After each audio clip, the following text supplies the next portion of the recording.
Good Monday morning, and welcome to Be Still. Looks a little bit different this morning. I know I'm in my car.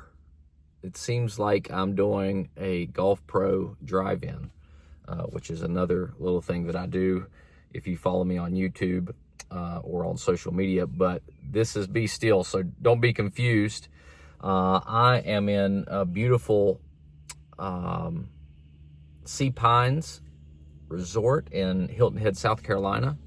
And I'm sitting in my car because we have the first tee time this morning, and I just got here and it's not quite light yet. It's getting brighter, but it's not quite light. So anyway, I'm here at the golf course, and I thought, well, shoot, I'll just do the Be Still this morning. Even though it's not really quiet right now. I got the mowers out here cutting grass, but anyway, it's gonna be a beautiful day. It's gonna be a great day down here in South Carolina. But it's going to be even better. Start off with Be Still. And 1 Thessalonians chapter 4, verses 11 through 12. And it says, "Make it your goal to live a quiet life, minding your own business and working with your hands, just as we instructed you before. Then people who are not believers will respect the way you live, and you will not need to depend on others." When I was playing professional golf, trying to do that for a living, I remember very vividly a tournament that I was playing in Charlotte. I can't remember the guys I was playing with, but anyway, we played our 18 holes. Both of the playing partners I had that day beat me in the first round of that tournament, or were ahead of me. They shot better scores than I did, and I know that I shot 74 that day. And so obviously I had some things that I had to work on. And so I headed back over to the practice putting green. I was hitting some putts, and I'd probably been out there for about 30 or 40 minutes. And then these two guys walked up to me on the putting green, and they said, "Hey, can we talk to you for a second?" And I was like, man, these guys acted like absolute animals on the golf course today. I wonder what this could be about. Because throughout that entire round, they were throwing clubs. They were cussing and just acting like a bunch of fools, really, especially for at a professional ranks. They should have never been acting like that, but nevertheless that they were. And so I was like, sure, what's going on, fellas? And both of them said, "Hey, we just want to apologize to you." And I said, "What for?" And they're like, "Well, we acted terrible out there today. And you know, you're always very polite and proper and everything, and very professional, and we were anything but that. And we just apologize for how we behaved. And I know we're paired with you again tomorrow, and we're not going to act like that in front of you again." And, you know, they didn't have to do that. And that didn't, you know, for whatever, I mean, that was great that they did that. And they certainly did behave better the next round. But they didn't have to do that.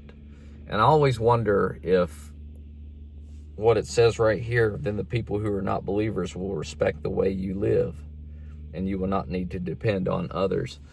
I wonder if they just saw my behavior and it shamed them. My demeanor on the golf course is to be quiet. I want to be as quiet as I possibly can. I want to kind of go under the radar. And so from a golf perspective, I always try to coach my players and tell them to be quiet. Just be still, be relaxed. Don't show any emotion, or as little emotion as you possibly can, for multiple reasons. The primary reason for that, in my opinion, is I want to be more like a poker player. I don't want to show a lot of emotion, because depending on what level you're at, or really any level, other players will feed off of your emotion.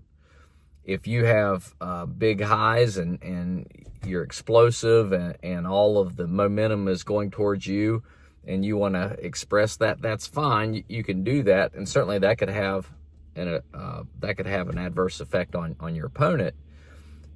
But likewise, if you run that high and you show all that emotion whenever you're playing really, really great golf, well, when you come off of that, sometimes it puts you it really dips you down, and you have a huge spike downward as well. And so I'd rather stay very even keel all the way across the line, not getting too high, not getting low.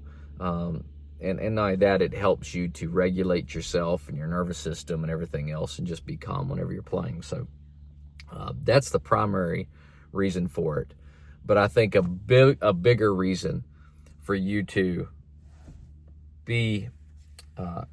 live quietly, working with your hands, minding your own business, is other people will see the things that you do, and they'll wonder, man, I wonder, why is he like that? Or why is she like that? Why do they behave in that way? Or they're totally behaving differently than I am. Something's odd about that or different about that.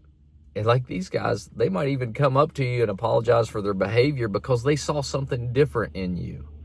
And that difference, for me, is Jesus Christ and my relationship with God. That is how I'm able to behave in that way.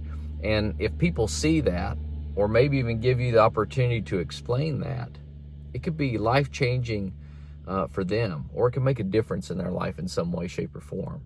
So I had a friend tell me one time, always smile because you never know who's watching. And same thing goes for your behavior. Always have the utmost behavior in the way you live your life, because somebody's always watching. And Eric Liddell, who there's a famous movie about him, Chariots on Fire, I believe. He was a runner back in the day. He has a famous quote that I've always loved, and he says, we're all disciples of Jesus Christ. We're either leading people to him or from him. So this week, make sure you're leading people to Jesus instead of away from him with the way you act and the way you behave. I hope y'all have a great week. I'm going to be playing golf all week, and I hope you're able to get out to the golf course as well. Enjoy, and we'll see you again next week.